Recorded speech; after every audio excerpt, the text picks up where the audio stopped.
Kryetari i Bashkisë Shkodër Benet Beci inspektoi punimet në Muzeun e Lundrimit, një investim i rëndësishëm që prit ta bëjë të veçantë projektin transformues të hyrjes së qytetit, së bashku me portin dhe parkun e rekreacionit me i madh ndërtuar ndonjëherë në Shkodër. Kjo hapësirë do të kthejë hyrjen e qytetit në një zonë moderne dhe të zhvilluar, u shpreh kryebashkiaku Beci. Ai shtoi se Muzeu i Lundrimit është një vepër jashtëzakonshme që tregon se ne realizojmë atë që premtojmë.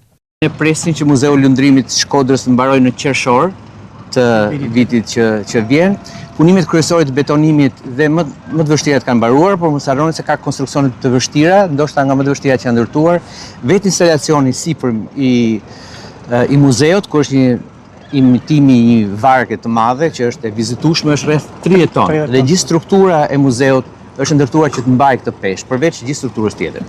Përveç pjesës muzeale, vlerës muzeut që do të jetë jashtëzakonisht, përveç parqeve të gjelbruar që do t'i rrethuar gjithë muzeu, përveç pjesës fasadës me dru që ka muzeu, pjesës lidhjes muzeut me shkallë që zbret deri në bun.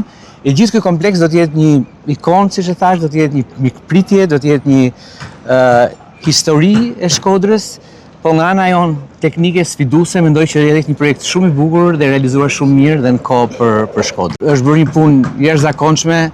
Tashmë kjo është një punë që provon që ne bëjmë atë që themi, ne punojmë për atë që themi dhe e bëjmë shumë mirë. E unë jam shumë i kënaqur, jemi sot në një gjë konkrete për të parë, sigurisht edhe një provë për projektet e tjera që vijnë edhe për gjëra të tjera shumë bukura që po bëjmë për Shkodrën.